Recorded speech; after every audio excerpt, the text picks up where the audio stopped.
Hello everyone, હું તહેસીન કાદરીને આપણે અભ્યાસ કરી રહ્યા છીએ ડિપ્લોમા એની અંદર સબ્જેક્ટ છે ફિઝિક્સ એન્જિનિયરિંગ ફિઝિક્સ અને unit 3 general properties of matter, પદાર્થના સામાન્ય ગુણધર્મો. ઓકે, તો પ્રીવિયસ લેક્ચરમાં આપણે જોયું હતું factor of safety and buckling. બરાબર, ખૂબ જ ઇમ્પોર્ટન્ટ હતું. બરાબર, તો અહીંયા જે ઇલાસ્ટિસિટીવાળા જેટલા ટોપિક હતા એ કમ્પ્લીટ થાય છે. હવે એના ન્યુમેરિકલ્સ જોઈએ આ લેક્ચરમાં. બરાબર, એના દાખલાઓ કઈ રીતના એક્ઝામમાં પૂછાઈ શકે છે. એક્ઝામમાં આમાંથી 3 માર્કમાં 4 માર્કમાં કોઈ પણ દાખલો પૂછી શકાય અને એક્ઝામ પોઈન્ટ ઓફ વ્યૂ આ લેક્ચર છે ખૂબ જ મહત્ત્વનું છે. બરાબર, તો આમાંથી જ કોઈ એક એક્ઝામ્પલ તમને એક્ઝામમાં પૂછાઈ શકે એની શક્યતા ખૂબ જ છે. ઓકે, સો આજે વાત કરવાના છીએ આપણે ન્યુમેરિકલ્સ ઓફ ઇલાસ્ટિક કોન્સ્ટન્ટ. બરાબર, ઇલાસ્ટિક કોન્સ્ટન્ટના જે દાખલાઓ છે એની વાત કરવાના છીએ. ઓકે, સિમ્પલ છે, માત્ર 2 થી 3 જ સૂત્ર તમને આવડતા હશે તો એની ઉપર આખું આધાર રાખે છે. બરાબર, જસ્ટ એક્ઝામ્પલ સોલ્વ કરવા માટે તમને શું આવડવું જોઈએ? ફોર્મ્યુલાસ. બરાબર, એના જે સૂત્રો છે એ તમને આવડવા જોઈએ. અને સૂત્રોમાં પણ બહુ વધારે નથી, સિમ્પલ જ છે. બરાબર, યંગ મોડ્યુલસ છે તો Young modulus y is equal to stress upon strain. Stress means sigma upon strain epsilon. હવે સ્ટ્રેસ છે તો એની માટે પણ સૂત્ર છે stress is equal two force per unit area. બરાબર, ફોર્સ પર યુનિટ એરિયા. અને સ્ટ્રેઇન છે એપ્સિલોન, એની માટે ડેલ્ટા એલ અપોન એલ. બરાબર, ડેલ્ટા એલ અથવા તો એને સ્મોલ એલ પણ કહે છે. બરાબર, ઘણી જગ્યાએ chain length on original length. બરાબર, તો યંગ મોડ્યુલસના જેટલા એક્ઝામ્પલ છે એ બધું જ આની ઉપર બેઝ છે. બરાબર, પછી આની અંદર એફની વેલ્યુ તમે મૂકો, એની વેલ્યુ મૂકો, એ બધું તમારી ઉપર છે. સિમ્પલ, તમને કોન્સેપ્ટ ક્લિયર છે. What is Young modulus? તો Young modulus is a ratio of stress and strain. બરાબર, longitudinal stress upon longitudinal strain. બરાબર, પ્રતિબળના છેદમાં પ્રતાન વિકૃતિ એટલે યંગનો સ્થિતિસ્થાપકતા અંક, યંગ મોડ્યુલસ. તો Y is equal to sigma upon epsilon. Sigma એટલે ફોર્સ પર યુનિટ એરિયા. બરાબર, પ્રતિબળ એટલે શું? તો એકમ આડછેદ દીઠ લાગતું પુનઃસ્થાપક બળ, એને કહેવાય સિગ્મા. બરાબર, સ્ટ્રેસ એટલે કે પ્રતિબળ. અને સ્ટ્રેઇન એટલે કે જે વિકૃતિ આવી એ કેટલી આવી તો એ કેમ ખબર પડે? તો ચેન્જ ઇન લેન્થ એટલે કે લંબાઈમાં થતો ફેરફાર સ્મોલ એલ ના છેદમાં ઓરિજિનલ લંબાઈ, કુલ લંબાઈ. ક્લિયર? તો આ થઈ ગયું સિમ્પલ. હવે સિગ્મા એફ છે તો એફ ફોર્સ કયું લાગતું હોય? તમે જો વજન લગાડતો હોય તો વજન બળ હોય તો F is equal to mg. બરાબર, જો તમે વજન લટકાડતા હોય તો F is equal to mg. જો આડછેદનું ક્ષેત્રફળ એ છે તો જો વાયર લીધો હોય, તાર લીધો હોય તો એનું ક્ષેત્રફળ A is equal to pi r square થાય. ઓકે, અને જો કોઈ સળિયો છે અથવા તો અલગ શેપ છે કોઈ, બરાબર, ચોરસ છે તો એનું ક્ષેત્રફળ લંબાઈ ગુણ્યા પહોળાઈ, લંબઘન છે. બરાબર, મોસ્ટલી આપણે વાયર લઈએ છીએ એટલે વાયર જ આવશે. બરાબર, તો સિમ્પલ તમારી બુકમાં જેટલા 5 એક્ઝામ્પલ આપ્યા છે એ સોલ્યુશન સાથે આપ્યા છે. બરાબર, આપણે એ કઈ રીતે સોલ્વ થાય છે એ આપણે જોઈએ છીએ. ઓકે, સો સ્ટાર્ટ કરીએ. ઓકે, તો ફર્સ્ટ એક્ઝામ્પલ જોઈએ. બુકની અંદર 3.4 ન્યુમેરિકલ્સ આપેલું છે. એની અંદર ફર્સ્ટ એક્ઝામ્પલ છે, in an experiment 500 kg mass is suspended at one end of the wire of the length 3 meter and area of cross sectional 0.2 centimeter square. If the increase in length is 0.4 centimeter, find the stress, strain and young modulus. બરાબર, તો હવે કોઈ પણ example solve કરવા માટે simply તમને એટલી ખબર પડવી જોઈએ કે તમને કેટલી વસ્તુ આપી છે ને કેટલી વસ્તુ તમને પૂછી છે. બરાબર, તો ફર્સ્ટ ઓફ ઓલ એણે શું આપી દીધું છે? 500 kg માસ. તો પેલું આપ્યું છે માસ, m ઇઝ ઇક્વલ ટુ પહેલાં જેટલું આપ્યું એ લખી લઈએ. બરાબર, સોલ્યુશન અહીંયા શું આપેલું છે? તો હિયર વી હેવ ગિવન, અહીંયા આપણને આપેલ છે mass is equal to 500 kg. Okay, then length of the wire એટલે capital L, length of the wire capital L 3 metre. બરાબર, ક્રોસ સેક્શનલ એરિયા એટલે કે પાય આર સ્ક્વેર આપેલું છે, એ એરિયા ઇઝ એટલે કે એ, બરાબર, 0.2 સેન્ટીમીટર સ્ક્વેર. હવે જો અમુક વસ્તુ મીટરમાં આપી છે, અમુક સેન્ટીમીટરમાં આપી છે, અમુક કેજીમાં આપી છે. બરાબર, તો બધાના એકમ છે એ કાં તો MKSમાં હોવું જોઈએ કાં તો CGSમાં હોવું જોઈએ. બરાબર, તો માસ છે આપણે કેજીમાં લીધું તો બધું આપણે એને MKSમાં લખીએ છીએ. બરાબર, તો જી 9.8 મીટર પર સેકન્ડ સ્ક્વેર ગુરુત્વ પ્રવેગ છે. એલ છે એ મીટરમાં આપેલું છે 3 મીટર. અને એ છે 0.2 સેન્ટીમીટર સ્ક્વેર. 0.2 સેન્ટીમીટર સ્ક્વેરને મીટરમાં કન્વર્ટ કરવું હોય તો કઈ રીતે કરી શકાય? તો સિમ્પલ, 0.2 સેન્ટીમીટર સ્ક્વેર છે તો ઇઝ ઇક્વલ ટુ આપણે લખી શકીએ 0.2 સેન્ટીમીટર સ્ક્વેર. 1 સેન્ટીમીટર બરાબર 10⁻² મીટર, બરાબર. તો સેન્ટીમીટરની જગ્યાએ 10⁻² મીટર લખ્યું અને સેન્ટીમીટરનો સ્ક્વેર હતો ત્યાં અહીંયા મીટર આવી જશે અંદર, બરાબર. એટલે સેન્ટીમીટરની જગ્યાએ શું લખ્યું? 10⁻² 10⁻² મીટર, બરાબર. હવે ઉપર સ્ક્વેર છે તો ઇઝ ઇક્વલ ટુ તમે સ્ક્વેરવાળું છૂટું પાડો તો આ થઈ જશે 0.2 ઇન્ટુ આનો 10નો સ્ક્વેર, 10⁻²નો સ્ક્વેર 10⁻⁴, બરાબર. ઘાતની ઘાતનો ગુણાકાર થાય એટલે 2 ગુણ્યા 2 4 અને મીટર ઇન્ટુ મીટર સ્ક્વેર, બરાબર, ઇન્ટુ મીટર સ્ક્વેર. ઓકે, તો 0.2 છે તો એક પોઈન્ટ આમ ખસેડું તો 2 ઇન્ટુ 10⁻⁵ મીટર સ્ક્વેર, બરાબર. આવી રીતે કન્વર્ટ થાય છે. સો અહીંયા તમને આપેલું જ છે, બરાબર, 2 ઇન્ટુ 10⁻⁵ મીટર સ્ક્વેર. એવી રીતે એ કન્વર્ટ કરીને આપેલું છે તમને. Okay, than next change in length small L. આપણે જેને લંબાઈમાં થતો ફેરફાર કહીએ એને સ્મોલ એલ કીધું છે. 0.4 સેન્ટીમીટર. 0.4 સેન્ટીમીટર એટલે 4 ઇન્ટુ 10⁻⁻1 સેન્ટીમીટર અને સેન્ટીમીટરને મીટરમાં કરો તો -2 બીજી 10⁻², એટલે 4 ઇન્ટુ 10⁻³ મીટર. ક્લિયર? નાવ હવે તમને એ ખબર પડી છે કે શું પૂછ્યું છે, બરાબર. તો સ્ટ્રેસ, સ્ટ્રેઇન અને યંગ મોડ્યુલસ, બરાબર. પ્રતિબળ, વિકૃતિ અને યંગનો સ્થિતિસ્થાપકતાંક ત્રણેય વસ્તુ પૂછી છે. તો સ્ટ્રેસનું સૂત્ર, પ્રતિબળનું સૂત્ર શું થાય? Force upon area. Force upon area. Force કયું છે? mg, બરાબર. વજન બળ છે એટલે mg. એમ આપેલું છે, જી તમને ખબર છે, એ છે એનું ક્ષેત્રફળ જે તમને આપેલું છે, બરાબર, 2 ગુણ્યા 10⁻10. તો એ બધી જ કિંમત તમારે આમાં મૂકવાની છે. Stress is equal to mg upon A, m છે 500 kg ઇન્ટુ 9.8 અપોન 2 ઇન્ટુ 10⁻⁵. આ બધું જ તમે કેલ્ક્યુલેટરમાં રેશિયો ગણી નાખો એટલે એ આવશે 2.45 into 10⁸ newton per metre square, બરાબર. તમે ન્યૂટન પર મીટર સ્ક્વેર છે એ સ્ટ્રેસનો યુનિટ છે, એ ન આવડે તો આ બધાના યુનિટ તમે લખી શકો. KG into metre per second square અને નીચે છે એરિયા એટલે એરિયાનો મીટર સ્ક્વેર, બરાબર. એરિયાનો મીટર સ્ક્વેર. તો KG into metre per second square આને કહેવાય ન્યૂટન, બરાબર. એટલે ન્યૂટન પર મીટર સ્ક્વેર થઈ ગયું. ઓકે, તો યુનિટ પણ તમને આવડવા જોઈએ. યાદ હોય તો સારું છે, નો યાદ હોય તો આવી રીતે પણ તમે લખી શકો છો. ક્લિયર? તો સ્ટ્રેસનો યુનિટ થઈ ગયો ન્યૂટન પર મીટર સ્ક્વેર. હવે એક મળી ગયું. હવે પૂછ્યું છે સ્ટ્રેઇન. સ્ટ્રેઇન એટલે change in length upon original length, બરાબર. લંબાઈમાં થતો ફેરફાર એના છેદમાં ઓરિજિનલ લંબાઈ. તો લંબાઈમાં થતો ફેરફાર 4 ઇન્ટુ 10⁻³ મીટર એટલે કે 0.004 ના છેદમાં 3 મીટર. તો આ બેનો રેશિયો તમે કેલ્ક્યુલેટરમાં કરો તો એ આવશે 0.00133.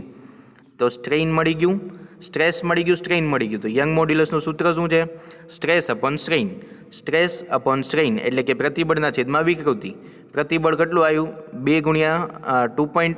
એટલે 2.45 ગુણ્યા 10⁸ ના છેદમાં 0.00133, બરાબર. તો આ થઈ ગયું તમારું યંગ મોડ્યુલસ. યંગ મોડ્યુલસનું unit newton per metre square, બરાબર. MKSમાં લખતા હોય જો બધું કેજી મીટરમાં લીધું હોય તો ન્યૂટન પર મીટર સ્ક્વેર, અને જો CGS એકમ પદ્ધતિમાં લીધા હોય તો ડાઇન પર સેન્ટીમીટર સ્ક્વેર, બરાબર. ન્યૂટનનો CGS એકમ છે ડાઇન, બરાબર. અને મીટર માટે છે સેન્ટીમીટર CGS એકમ.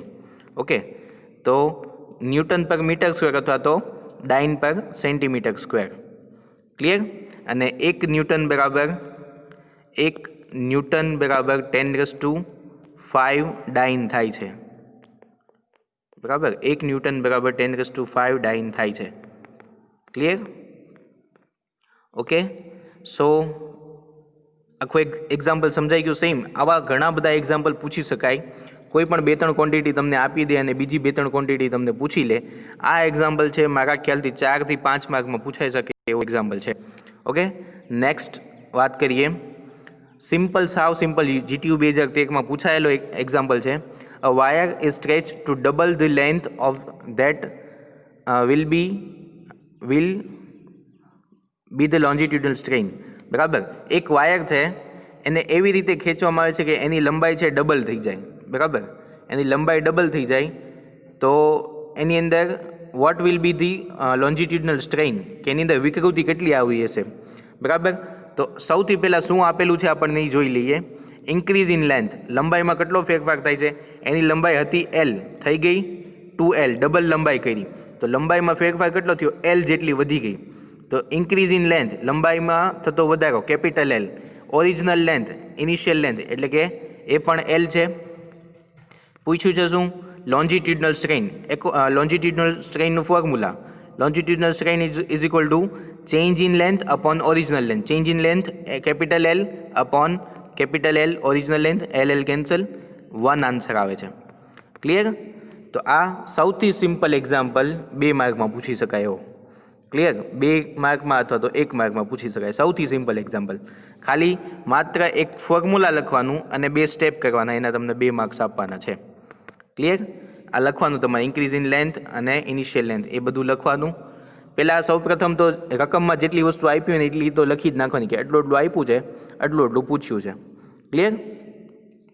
સેકન્ડ એક્ઝામ્પલ થઈ ગયો. થર્ડ એક્ઝામ્પલ જોઈએ. A wire of a length 5 metre and diameter 2 mm is hanging from ceiling.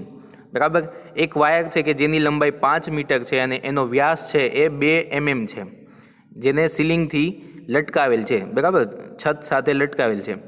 Mass of 5 kg is suspended and its lower end, એટલે કે એના બીજા છેડે 5 કિલોનું વજન લટકાવેલું છે. Calculate increase in its volume, કે એના કદમાં થતો વધારો ગણો. બરાબર, પોઝિશન રેશિયો તમને આપેલો છે. Poisson ratio is 0.2, young modulus 2 × 10⁻11 newton per metre square and take G is equal to 10 metre per second square. બરાબર, યંગનો સ્થિતિસ્થાપકતા અંક આપી દીધો છે અને પોઝિશનનો રેશિયો પણ આપી દીધો. પોઝિશન રેશિયો શું છે, એના ડાયામીટરમાં થતો જે ફેરફાર છે એના છેદમાં એની લંબાઈમાં થતો લંબાઈની વિકૃતિ. બરાબર, પ્રતાન આપણે એનું ગણ્યું હતું, પૃષ્ઠ વિકૃતિના છેદમાં પ્રતાન વિકૃતિ. બરાબર, તો સૌ પ્રથમ તો જેટલી વસ્તુ આપી છે એટલી આપણે લખી લઈએ. આ સાઈડ અહીંયા લખીએ છીએ આપણે કે માસ ઇઝ ઇક્વલ ટુ 5 kg આપેલું છે, G 10 લેવાનું કીધું છે, L 5 મીટર કીધું છે, એનું રેડિયસ, બરાબર, તારની રેડિયસ કેટલી હશે તો ડાયામીટર ડિવાઈડ બાય 2 એટલે 2 mm ભાગ્યા 2 એટલે 1 mm, 1 mm એટલે 10⁻³ મીટર. અને યંગ મોડ્યુલસ બધું MKSમાં છે. બરાબર, આ MM હતું એને આપણે મીટરમાં કન્વર્ટ કર્યું. ક્લિયર? આટલી વસ્તુ આપેલી છે. તો યંગ મોડ્યુલસનો ફોર્મ્યુલા શું છે, y is equal to mg upon πr² into small L ના છેદમાં કેપિટલ એલ. સ્મોલ એલ ના છેદમાં કેપિટલ છે એ અંશમાં જાય એટલે ફાઇનલ ફોર્મ્યુલા થશે y is equal to mg capital L upon πr² L. બરાબર, હવે આપણને ચેન્જ ઇન લેન્થ નથી ખબર, આપણે ગણવાનું છે શું ગણવાનું છે, ઇન્ક્રીઝ ઇન વોલ્યુમ. બરાબર, તો વોલ્યુમમાં કદમાં જે ફેરફાર થાય છે એ, તો તાર છે એ સિલિન્ડ્રિકલ હોય, તો સિલિન્ડ્રિકલ તાર છે એનું જે એરિયા હોય, સોરી એનું જે કદ છે કેટલું હોય, πr²L. બરાબર, સિલિન્ડરનું જે વોલ્યુમ હોય, વોલ્યુમ ઓફ સિલિન્ડર, એનું ફોર્મ્યુલા છે πr²L. તો આપણે લંબાઈમાં થતો વધારો ગણી લઈએ અને એની ત્રિજ્યામાં થતો ઘટાડો, એટલે એ 2 વસ્તુ ગણી લઈએ. ત્રિજ્યામાં થતો ઘટાડો અને લંબાઈમાં થતો વધારો, એ 2 વસ્તુ ગણી અને એ 2 વસ્તુ આમ મૂકી દઈએ તો આપણને કદમાં થતો ફેરફાર હતો તો કદમાં થતો વધારો મળી જાય. બરાબર, ઓરિજિનલ એનું જે ડાયામીટર છે આપણને આપેલો છે, ફેરફાર કેટલો થાય છે એ જ ગણવાનું છે. તો યંગ મોડ્યુલસ ઉપરથી એની લંબાઈમાં થતો વધારો આપણને મળી જશે. બરાબર, તો યંગ મોડ્યુલસ ઉપરથી mgL અપોન πr²L, અહીંયાથી સ્મોલ એલને કરતા બનાવો એટલે small L is equal to mg capital L upon πr² y છે યંગ મોડ્યુલસ. બરાબર, એ બધી જ કિંમત આમાં મૂકો. m 5 into g 10 into 5 metre capital L. બરાબર, અપોન પાઈની જગ્યાએ 3.14 ગુણ્યા r² એટલે કે 10⁻³ ઇન્ટુ યંગ મોડ્યુલસ 2 × 10⁻11. બરાબર. આ બધી જ કેલ્ક્યુલેશન તમે કેલ્ક્યુલેટરમાં કરશો એટલે આવશે 7.96 ઇન્ટુ 10⁻⁴ મીટર. તો આ થઈ ગયું તમારું ચેન્જ ઇન લેન્થ. બરાબર. ચેન્જ ઇન લેન્થ મળી ગયું તમને, લંબાઈમાં થતો ફેરફાર. હવે ત્રિજ્યામાં થતો ફેરફાર મળી જાય એટલે મને શું મળી જશે? Change in volume. બરાબર. તો ત્રિજ્યામાં થતો ફેરફાર ગોતવા માટે પોઇસન રેશિયોનો ઉપયોગ કરીશું. પોઇસન ગુણોત્તર બરાબર d'/d ના છેદમાં પોઇસન રેશિયો છે એક રેશિયો છે, બરાબર, એક ગુણોત્તર છે. કયો ગુણોત્તર છે? તો કઈ એની જે ડાયામીટરની વિકૃતિ છે એના છેદમાં લંબાઈની વિકૃતિ છે. બરાબર. એની જે કદની વિકૃતિના છેદમાં પ્રતાન વિકૃતિ છે. ક્લિયર? તો એ બે રેશિયો છે. તો એ રેશિયો માટે આવી રીતે આપણે સૂત્ર લખીએ છીએ. સો આને તમે સાદું રૂપ આપશો, છેદનો છેદ છેદમાં જશે ને છેદનો છેદ અંશમાં. બરાબર. એટલે d' ના છેદમાં capital D into small l' ના છેદમાં કેપિટલ L આવી ઉપર હોઈ જશે. એટલે ફાઇનલ ફોર્મ્યુલા આવું બનશે. બરાબર. હવે તો કે આપણને ઓરિજિનલ લેન્થ ખબર છે, ઓરિજિનલ ડાયામીટર પણ ખબર છે, ચેન્જ ઇન લેન્થ પણ આપણે ગોતી લીધું. બરાબર. l' change in length. બરાબર. તો ચેન્જ ઇન ડાયામીટર મળી જાય. ચેન્જ ઇન ડાયામીટર મળે એને ભાગ્યા 2 કરી નાખીએ તો ચેન્જ ઇન રેડિયસ મળી જાય. બરાબર. તો જ્યાં d છે ઇનિશિયલ ડાયામીટર છે, કેટલો છે? 2 ઇન્ટુ 10⁻�3. બરાબર. 2 mm હતું. d' છે એ ફાઇનલ ડાયામીટર ઓફ વાયર છે, ફાઇનલ છે, છેલ્લો જે મળે એ. બરાબર. અને l' છે ઇન્ક્રીઝ ઇન લેન્થ અને કેપિટલ L છે length of the wire, original length 5 metre. બરાબર. તો આ જે સૂત્ર બન્યું પોઇસન રેશિયોવાળું, એમાંથી d' ને આપણે કરતા બનાવીએ તો શું આવશે? d' ને કરતા બનાવો તો સિગ્મા આને ડેલ્ટા કહીએ. બરાબર. Delta into d l' upon capital L. આ બધાની કિંમત આમાં મૂકી દઈએ. પોઇસન રેશિયોની કિંમત આપણને આપેલી છે 0.2 into capital D 2 into 10⁻³ l' 7.96 into 10⁻⁴ upon capital L 5 metre.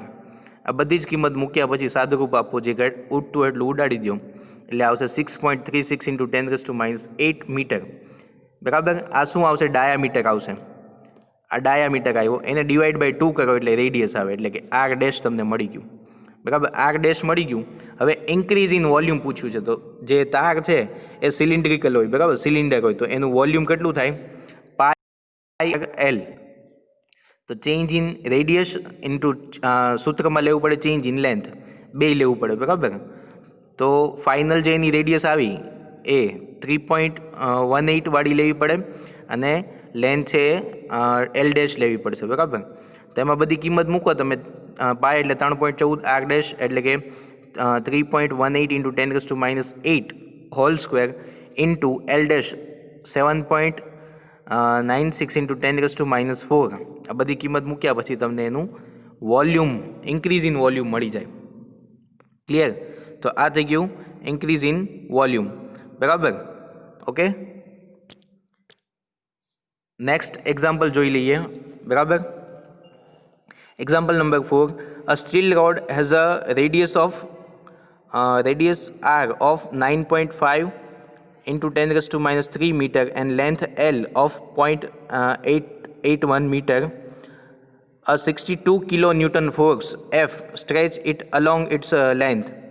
What are the stress on the rod, the elongation and the strain of the rod? Give the Young modulus Y for steel is 2 into 10⁻11 newton per metre square. એટલે કે પહેલાં તો શું આપેલું છે? એક સ્ટીલનો road છે, સ્ટીલનો સળિયો છે, એની ત્રિજ્યા આપેલી છે. બરાબર. 9.5 10⁻³ મીટર. પછી એની લંબાઈ આપેલી છે. લંબાઈ capital L is equal to 0.81 metre. બરાબર. પછી એની પર કેટલું ફોર્સ લાગે છે એ આપેલું છે 62 કિલો ન્યૂટન. પૂછ્યું છે શું? What are the stress? Stress પૂછ્યું છે. બરાબર. સિગ્મા સ્ટ્રેસ પૂછ્યું છે, સ્ટ્રેઇન પૂછ્યું છે. સ્ટ્રેસ અને સ્ટ્રેઇન પૂછ્યું છે. અલોંગેશન એટલે લંબાઈમાં થતો ફેરફાર પૂછ્યો છે. બરાબર. તો સીધું સિમ્પલ પહેલાં જેટલું આપ્યું હતું એ બધું લખી લીધું. ઓકે. હવે સ્ટ્રેસનું ફોર્મ્યુલા ફોર્સ અપોન એરિયા. બરાબર. Stress is equal two force upon area. તો ફોર્સ તમને આપેલું છે F 62 કિલો ન્યૂટન, એટલે કે 62,000 ન્યૂટન. બરાબર. છેદમાં એરિયા, તો જે રોડનો એરિયા શું થાય, પાય આર સ્ક્વેર, બરાબર, પાય આર સ્ક્વેર, પાય 3.14, આર છે એ અહીંયા ત્રિજ્યા આપેલી છે અને એ કિંમત મૂક્યા પછી એટલું આવશે 2.83 × 10⁻⁴ મીટર સ્ક્વેર. ક્લિયર? તો એ બધી કિંમત તમે આમાં મૂકશો એટલે તમને મળી જશે સ્ટ્રેસ. બરાબર, પૂછ્યું હતું શું, સ્ટ્રેસ પૂછ્યું હતું, સ્ટ્રેસ મળી ગયું. હવે પૂછ્યું છે સ્ટ્રેઇન પૂછ્યું છે. બરાબર, strain is equal to stress upon Young modulus. બરાબર, કેમ કે યંગ મોડ્યુલસનું સૂત્ર શું છે, Y is equal to stress upon strain. તો સ્ટ્રેઇનને કરતાં બનાવવું તો સ્ટ્રેઇન ઇઝ ઇક્વલ ટુ શું થશે, strain is equal to stress upon Young modulus. બરાબર, સિમ્પલ. તો એ જ સૂત્રનો ઉપયોગ અહીંયા કર્યો છે. Strain is equal to stress upon Young modulus. Stress જે છે એ આપણે હમણાં જ ગોયું હતું, એના છેદમાં યંગ મોડ્યુલસ તમને અહીંયા આપેલું છે. બરાબર, યંગ મોડ્યુલસ 2 × 10⁻11. એ બેનો રેશિયો લઈ લો એટલે તમને મળી જાય સ્ટ્રેઇન. સ્ટ્રેસ અને સ્ટ્રેઇન મળી ગયું. હવે શું છે પૂછ્યું છે, અલોંગેશન એટલે કે ચેન્જ ઇન લેન્થ. બરાબર, strain increase in length off road upon original length. બરાબર, સ્ટ્રેઇનનું સૂત્ર છે કે લંબાઈમાં થતો ફેરફારના છેદમાં ઓરિજિનલ લેન્થ. તો આમાંથી ઇન્ક્રીઝ ઇન લેન્થને હું કરતાં બનાવું તો ઓરિજિનલ લેન્થ ઇન્ટુ સ્ટ્રેઇન કરું તો એ મને મળી જશે. ઓકે, તો increase in length is equal two strain into original length of the road. Strain આપણી પાસે છે, ઓરિજિનલ લેન્થ પણ છે, એ મૂકો તમને ચેન્જ ઇન લેન્થ મળી જાય. ક્લિયર? સિમ્પલ એક્ઝામ્પલ હતું. અને છેલ્લું એક્ઝામ્પલ નંબર 5, સિમ્પલેસ્ટ એક્ઝામ્પલ, અને આપણે આપણો લેક્ચર અહીંયા કમ્પ્લીટ કરીએ છીએ. Okay, so example number 5 kg mass is suspended at the one end of steel wire of 2 meter length and 5 mm diameter. બરાબર, આટલું વાંચ્યા ભેગું જ મને ખબર પડી ગઈ કે અહીંયા શું આપેલું છે, માસ આપેલું છે 5 kg. બરાબર, વાયરની લેન્થ આપેલી છે ઓરિજિનલ લેન્થ 2 મીટર, એનો ડાયામીટર આપેલો છે 2 mm. બરાબર, તો જેટલું આપ્યું છે એ લખી. Find out the increase in length. શું પૂછ્યું છે, સ્મોલ એલ પૂછ્યું છે. Y for steel, Young modulus તમને આપેલો છે. તો સૌ પ્રથમ તો શું આપણને આપેલું છે, જો યંગ મોડ્યુલસ છે 9 × સેન્ટીમીટર સ્ક્વેરમાં આપેલું છે, એટલે તમારે બધી જ વસ્તુ CGSમાં કન્વર્ટ કરી નાખવાની. બરાબર, 9 × સેન્ટીમીટર સ્ક્વેર છે, બધી જ વસ્તુ તમે એને CGSમાં કન્વર્ટ કરવી પડશે. બરાબર, તો માસ 5 kg એટલે kg એટલે 10⁻³ ગ્રામ. બરાબર, 1000 ગ્રામ થાય એટલે 5 × 10⁻³ ગ્રામ. પછી CGSમાં જીની value 9.8 metre per second square MKSમાં છે. CGSમાં 980 સેન્ટીમીટર પર સેકન્ડ સ્ક્વેર. L 2 મીટર એટલે 200 સેન્ટીમીટર. ડાયામીટર 5 mm એટલે 5 mm ડાયામીટર છે, તો રેડિયસ કેટલી થાય, ત્રિજ્યા 2.5 mm. બરાબર, 2.5 mm એટલે સેન્ટીમીટરમાં કન્વર્ટ કરો તો 0.25 સેન્ટીમીટર એટલે 0.25 સેન્ટીમીટર. યંગ મોડ્યુલસ છે 1.1 × 10⁻12 ડાઇન પર સેન્ટીમીટર સ્ક્વેર. બરાબર, સિમ્પલ એટલી વસ્તુ આપેલી છે. શું પૂછ્યું છે, ફાઇન્ડ ઇન્ક્રીઝ ઇન લેન્થ એટલે કે સ્મોલ એલ પૂછ્યું છે. તો યંગ મોડ્યુલસનું સૂત્ર છે y is equal to mg capital L upon pi R square small L. Small એલને કરતા બનાવો ને વાયને આમ લઈ જાઓ છેદમાં, એલને લઈ જાઓ આમે આગળ. બરાબર, તો small L is equal to mg capital L upon pi R square Y.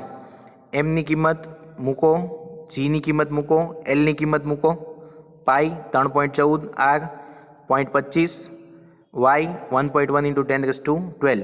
આ બધી જ સરવાળા ભાગાકાર કરો તમે તમારા કેલ્ક્યુલેટરમાં. ઉપરનો ગુણાકાર, નીચેનો ગુણાકાર, પછી બેનો રેશિયો લઈ લો એટલે આવશે 4.99 × 10⁻³ સેન્ટીમીટર.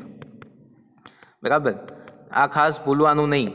જે તમે જો બધું સેન્ટીમીટરમાં કન્વર્ટ કરેલું હોય તો આન્સર સેન્ટીમીટરમાં આવે, જો બધું તમે મીટરમાં કન્વર્ટ કર્યું તો આન્સર મીટરમાં આવે, અને ચેન્જ ઇન લેન્થ ગોતતા હોય તો એ મીટરમાં આવે, વેઇટ ગોતતા હોય તો એ કેજીમાં આવે, યંગ મોડ્યુલસ ગોતતા હોય તો એ ડાઇન પર સેન્ટીમીટર સ્ક્વેરમાં આવે, અને MKSમાં ગોતતા હોય તો ન્યૂટન પર મીટર સ્ક્વેર આવે. Clear?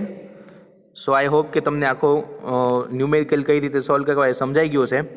Thank you very much for the attending lecture. Okay.